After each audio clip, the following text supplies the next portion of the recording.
Hello everyone, welcome back to another video. Today we're on ACC and I'm going to be taking you through the 6 hours of Barcelona we've done as part of the XSC Super League. We're in the Nameless Car 300 with a team that consisted of myself, Nick FD and Joe Robinson. Between the three of us, this was our first outing together, so we did a lot of practice together to make sure that we were quite close to the front runners and hopefully in a position to challenge for the win. All in all, between the three of us, I believe we put around 1,000 laps in over the course of 3 weeks. So we were quite determined to see if we can challenge for the win. As well as this, obviously we're quite new to ACC, so we really needed to pick up the pace in quite a short amount of time. As I mentioned, it is quite a new thing for us. I'm taking you through qualifying now. This is my quickest lap of qualifying. Wasn't my best outing. Leading up to this event, my best time was a 42.4 in time trial. As you can see, we're not going to get anywhere near that. In fact, we're going to be a second slower. Reason being, I was quite nervous going into qualifying. Therefore, I couldn't hook up the lap properly as much as I liked to. Regardless, it still set us for the front row. Half a tenth off, whereas I feel over the course of this lap, I could have picked up 2, maybe 3 tenths had I just hooked up the lap properly and possibly not overthink everything. I think moving forward, this should be less of a problem, but in this case, it was quite bad, which you'll see in a minute. I was quite disappointed with myself, quite angry if anything, but luckily I had my reassuring teammates there to comfort me. Just let me know you're on the front row.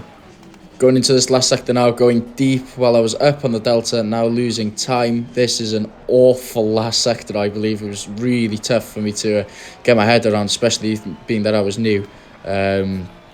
A lot of time there to be found, as I've mentioned, which is a shame, really.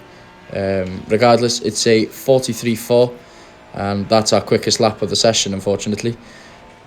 As we skip to the end of the session now, obviously we haven't improved, but we're still on the front row, and sets us a good position for the start of the race. Fuck! Unlucky, Ronald, unlucky. Sorry, man. Front row's really good. I feel like I could have got a better time if I'd have had more time in the car. Good job. Definitely. Well done, Ronald. Fantastic. 6 hours race. You know you've got the pace, bro. Yeah. You know you've got the pace, so... I was just pushing too hard by the end there. Fuck. I'm back. I'm lucky, Randall. Wait. It's looking, you're talking half a tenth, mate, over 6 hours. Yeah. It's about consistency today, mate, not out and out pace. Just make sure you can keep that up more consistently than you can, and we're all good. With our strategy as well, I think half a tenth will definitely be reachable. I'm far quicker than that. I was 2, maybe 3 times quicker. I just couldn't hook it properly. Yeah. Alright, boys. Maximum Yeah, wait now the time, we've driver. got a minute. Shit. I didn't do my fuel. You need to try and change drivers, don't you? Yeah, as I said, I was quite pissed off with the qualifying. However, still front row, still kept position. We're half a tenth off pole, so we know we've got the pace going inside this 6 hour race. I know I've got 3 tenths in my bag, hopefully. However, these fellas, they're very quick. So it's not going to be at all easy, really, for us to try and pass them, especially on these opening laps where we could either gain or lose a position, given how close the packs are. And the nature of GT racing, which I've come to find. So we're lining up on the grid now, getting up to speed, trying to see if we can get a good start and hopefully give us a good start to this 6 hour race. After all, it is a long one. Anyway, it's lights out and away we go.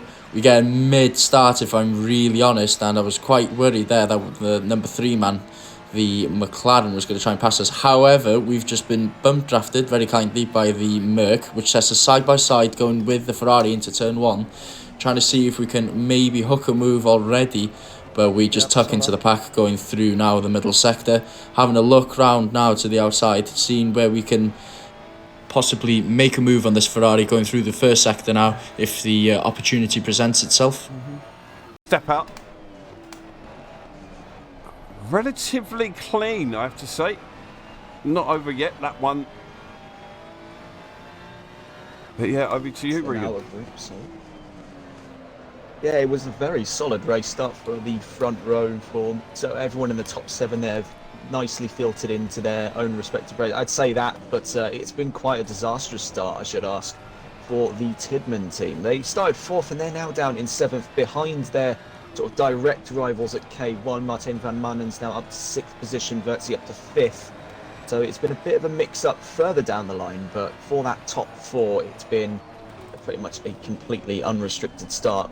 Eresh now making his way to the podium positions. He's got a little bit hairy at the front row there, because out in first place, running deep through Lakaika down at turn 10 was Solovinski. He's side by side with Jones. There's a little bit of contact as we exit turn 12 down into Eurocar and the RACC chicane. Jones has just squeezed out of a move there, but that invites Eresh to try and have a go around the outside.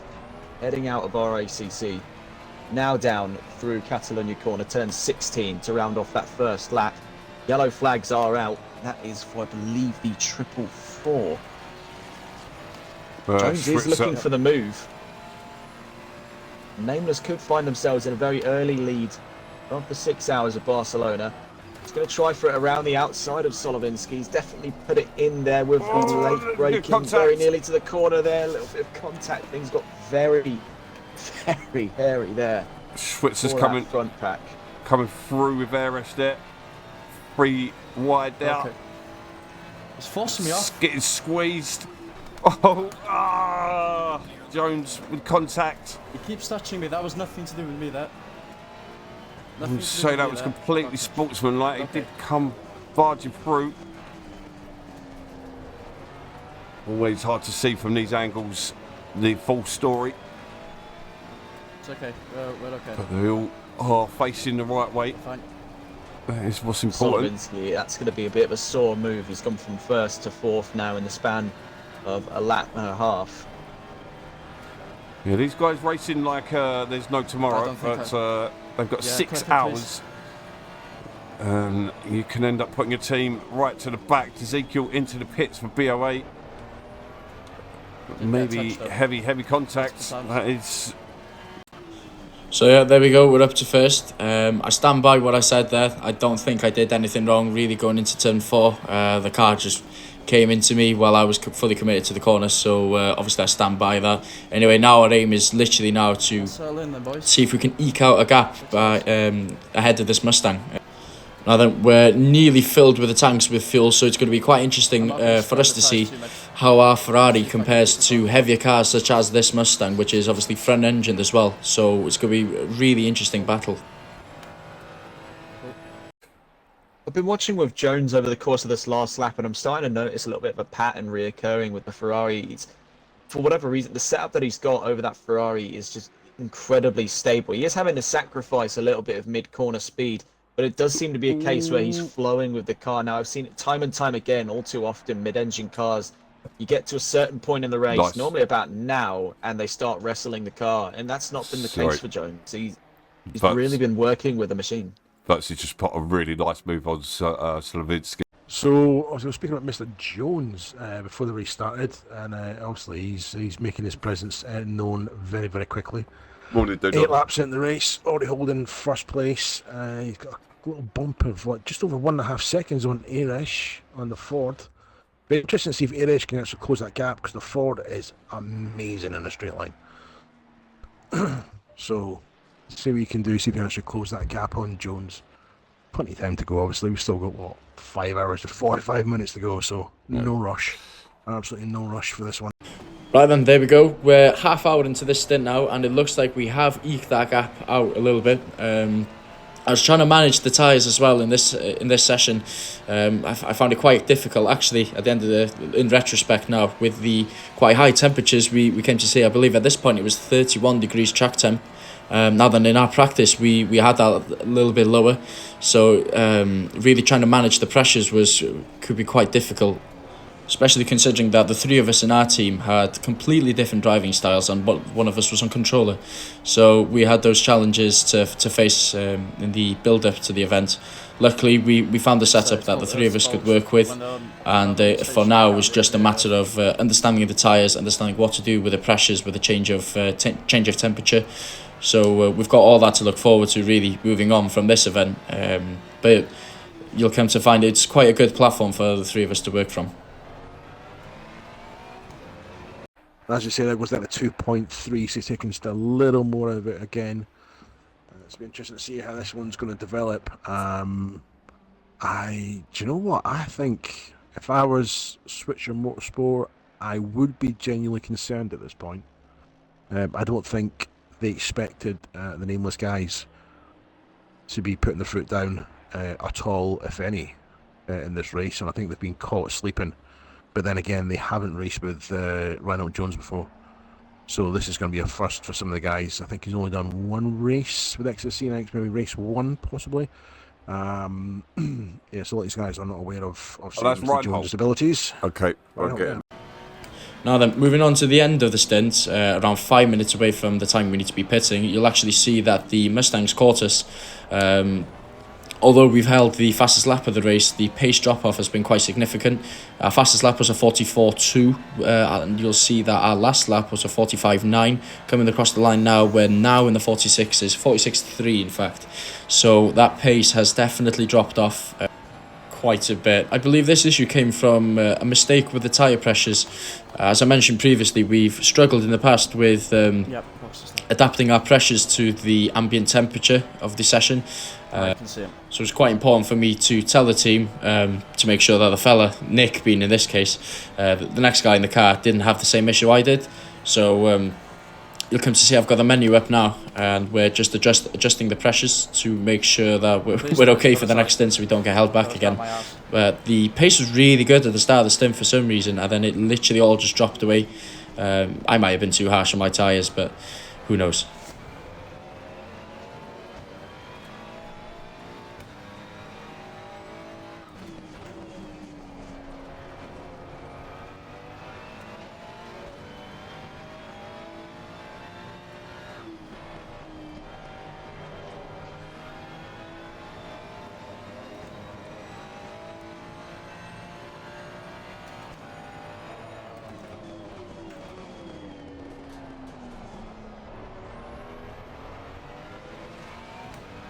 We'll stick out for one more lap. Yeah, one more.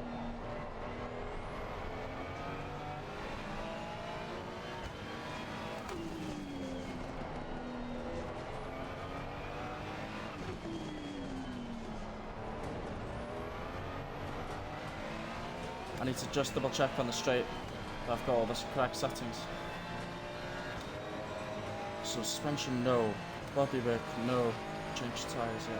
I know. Right, Nick requested. Happy with strategy. Nice.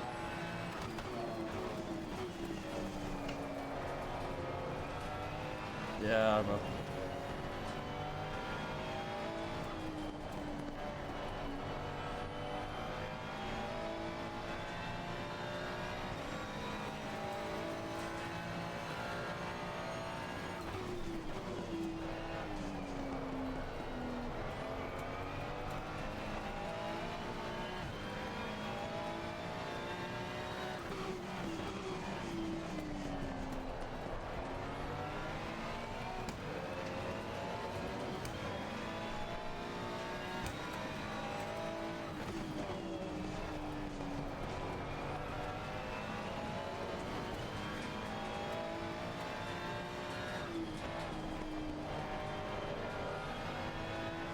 Yeah, box is slap. Pit confirm.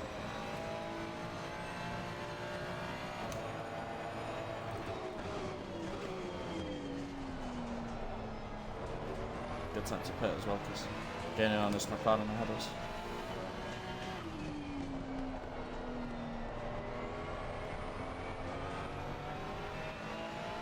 No clue.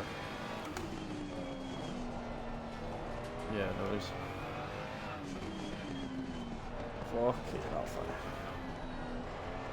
Now then, what seemed an absolute eternity later of defending that bloody Mustang, we've made the call to come into the pits and change drivers. Nick's in the car next, followed by Joe. Then I will be back in the car, trying to get 2 stints each. And yeah, overall, good stint on my half, I think. We got the lead from lap 1. Lap 2, I should say, and then held on to it, even though that Mustang did come quite close in the end. However, still didn't manage to pass us, and yeah, set the car in a good position, ready for the next stints.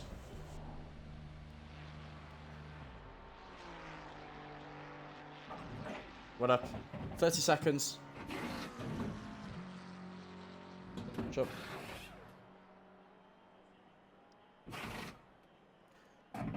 20 seconds. 15 seconds. 10 seconds.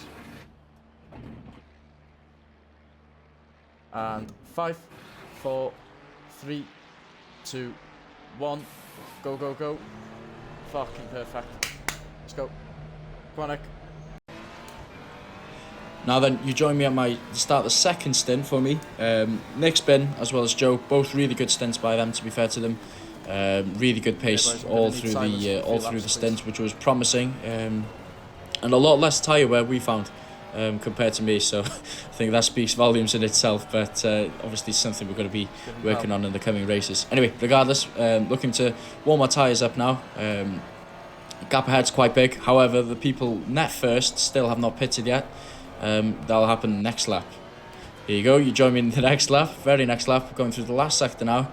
At the moment, our man in first, the purple Ferrari, is still in the pits, and coming around the final corner now, we're actually going to be able to see how big that gap is and what the margin is that we need to gain on them. Leaving pit exit now. And coming through the pit exit now, you can see that is our man dead ahead of us. So around 3 seconds behind, he's going to have cold tyres. We having the warmer tyres should be able to catch him, at least on this lap anyway. And obviously we're up on the Delta here, 93 laps done so far in this race, but another 3 hours to go. But me being me, I still wanted to see if I could try and catch them and capitalise on this while there's still cold tyres. Just so I know what strengths are.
Coming across the line now, still up on the Delta. We're going to see what our race pace is, and that's a 44.6. Now then, we're 4/10 slower than our fastest lap of the race, but hopefully it's still going to be good enough to try and catch the guys in first. But as mentioned previously, it's going to be quite a hard feat to achieve, especially now being that he's had a lap to warm up his tyres. So as far as we're concerned, it is now level pegging, and we can now see who has more pace, either him or me.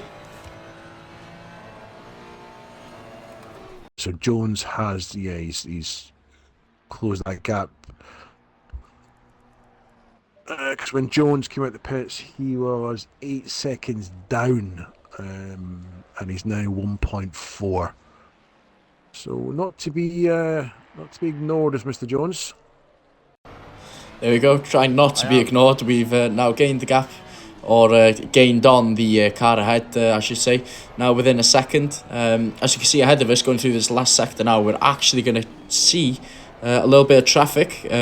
We got Ben Nixon in front of us in the McLaren, which hopefully should work to our advantage.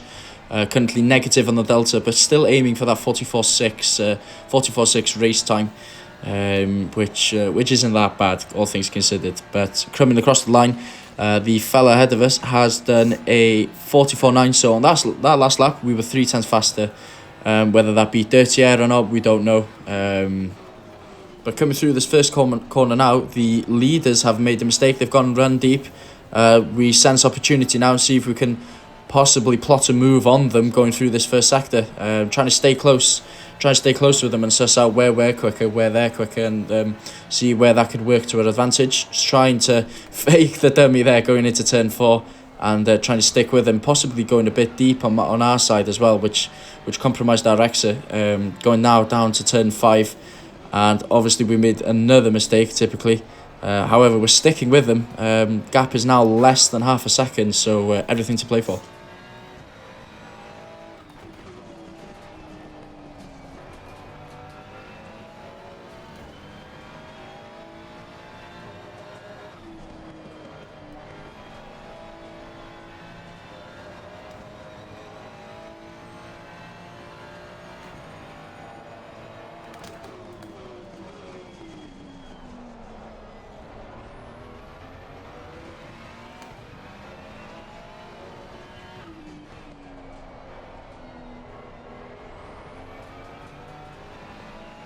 It's going to be a clusterfuck. Now then, here we go. Coming through this last sector now, we've caught the lapped card, it seems, and we're gonna go deep, sadly, inside this last chicane, which is heavily going to compromise our run and not really what we needed, as the Ferrari up ahead is going to get a tow of the McLaren, and he's going to probably want to pass him any minute now. Coming across the line, we've done 45.4 and 45.6, so even after all that, we were a tenth quicker than that Ferrari.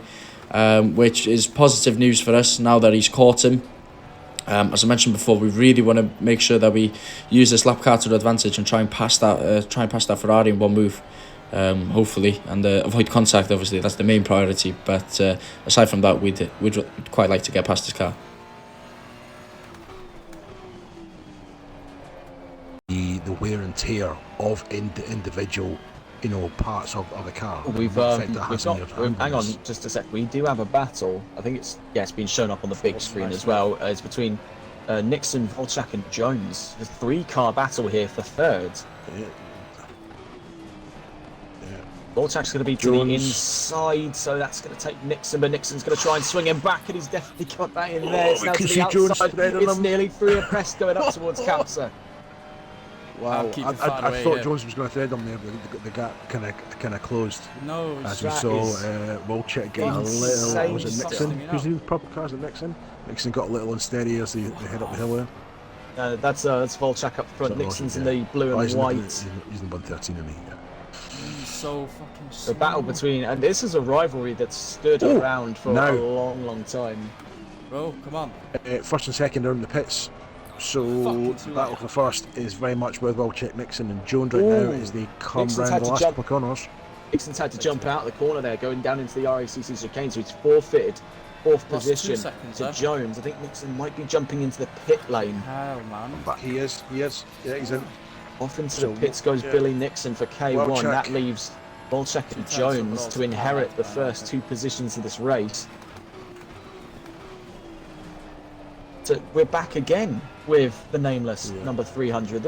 It's been a constant scourge of this track. They've always been up towards the front. They had such a solid qualifying, and they've been able to translate this into near constant presence at the front of the pack. Yeah. So now we've had the whole swap around. So Ronald Jones in second for Nameless. 3 hours in. I think we're going to see some very, very hard competitive racing now. Now then, as you can see, we've actually managed to pass that lap car, but in doing so we've lost quite a bit of time to the car ahead, which was, as you could hear, a bit frustrating on my side, but a bit over dramatic, so apologies. Anyway, this now gives us a good opportunity to see in clean air if we can really try and catch the first place people. And unfortunately, what we'll come to find is that we sadly don't have the pace to catch him. Even on this lap alone, we're going to be over a half second slower. Yeah, what you're going to see now is that in every braking zone, we're actually going to be able to lose time. So if we look now, in every single braking zones, we're going to be losing at least a tenth of a second. There we go, in that last sector, big loss there. Same here with the last sector, and we've actually managed to lose over 4, maybe 5 tenths of a second. which over the course of the stint meant we were around So it should be on 8 8 seconds slower than them. They managed to actually extend their gap once they got the tyres up to temperature, which wasn't ideal, but obviously naturally frustrated me quite a bit. So left my head scratching. Left my head scratching for a while as to why, because I couldn't figure out in the moment what I was losing it. Anyway, that's the end of our stint. Overall, quite happy, but naturally, it being our first endurance race, obviously from my side, wasn't perfect. Still a few things for us to learn, but overall quite happy. Now it's down to Nick and Joe again before we inevitably hop back in the seat. So I'll check in with you afterwards. There's a comment. I think it was Ayrton saying a comment. If he doesn't go for the gap, he's not a racing driver. And it's a snippet of an interview, and it's the most out of context thing that's taken by a lot of people. And you see people using it all the time. No, if it's not a gap, no, that's not the case. Whoa, what's happening? What's going on there? That was just a little bit. Oh, no, that was Gonnevold. That was the STR. No. No, he's back. No. It was just a blip. Wait. Oh wait, no. Yeah. This is on a wider scale here. This is on a wider scale. Oh no. No. Oh, it's dear. completely gone. Oh no. That's the first time ever that I've had to bring out the red flag. I think we're gonna have to call the result. Oh, that is painful. Yeah, that was very painful. More so for us, after finding out that the 787 Ferrari, the net leaders of the race, got a drive-through penalty for track limits. So and yet to pit. So that had given us a brilliant opportunity to win the race 2 hours out. But unfortunately, stuff like this happens. It's an issue with servers rather than us on our side. So nothing we could have done. I say it again, we've done absolutely fantastic as a team doing this event.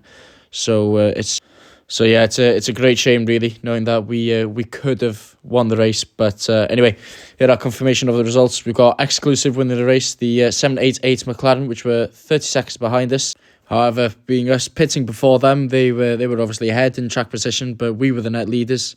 Regardless, we've got STR Motorsports in second and us in third. However, regardless, there's still a lot of positives we can take from this event. We know we had the pace to win the race, so we can be very proud of that. Between us three, I believe we did absolutely fantastic, considering it was our first proper go at it on ACC. Looking forward to do a hell of a lot more soon on ACC. It's definitely a great platform for us to build on as a team. So I look forward to doing many, many more events in the future. But in the meantime, thanks for watching and goodbye.